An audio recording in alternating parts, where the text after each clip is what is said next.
Oui, merci Madame la Présidente, Monsieur le Ministre, chers collègues. Un exercice budgétaire classique, le gouvernement estime que le coût de prise en charge d'un jeune par une mission locale, parce que c'est un amendement qui porte sur les missions locales, est de 1 600 € en moyenne, cette somme permettant de financer l'accompagnement mis en place. À l'occasion du présent plan de relance, il y a, vous le savez, davantage de garanties jeunes qui seront mises en place. Elles sont calculées sur la base de 940 € en moyenne par jeune pris en charge.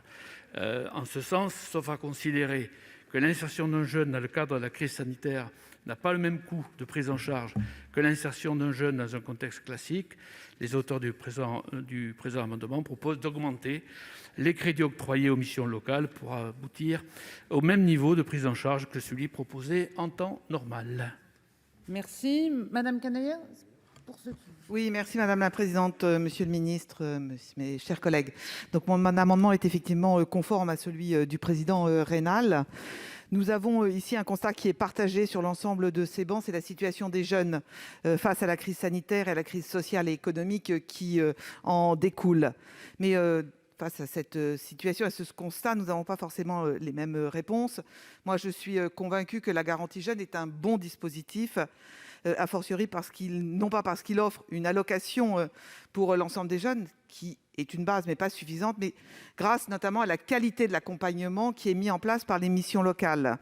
Accompagnement collectif, mais aussi accompagnement individuel pour permettre de trouver un stage, un apprentissage, une formation, voire un emploi, ou pour aider les jeunes à lever tous les freins qui ne leur permettent pas d'accéder à l'emploi, que ce soit des freins autour du logement, autour des problèmes sociaux, autour de problèmes de santé.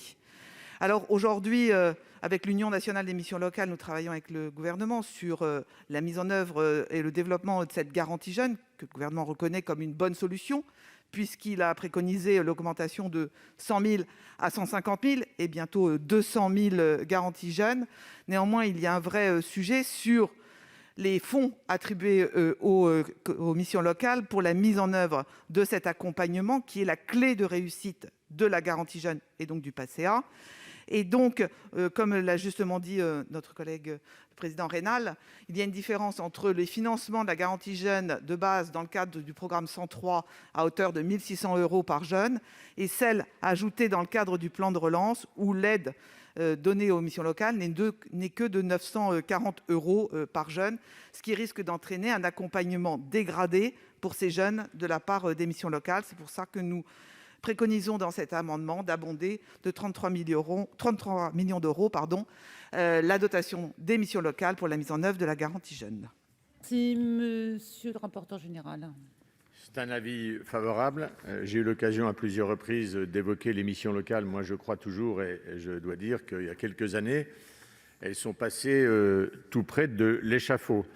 C'est de beaux moyens qui, d'ailleurs, associent l'État et les collectivités territoriales pour des parcours aux côtés des jeunes. J'ai évoqué tout à l'heure également sur un certain nombre de dispositifs en donnant des avis défavorables, je dirais ce à quoi je crois aussi, la garantie jeune, raison pour laquelle pour les deux amendements qui sont déposés, j'émets un avis donc favorable. Monsieur le ministre ? Bien, je mets aux voix ces deux amendements identiques ayant reçu un avis favorable de la commission et défavorable du gouvernement. Qui est pour ? Qui est contre ? Il est adopté.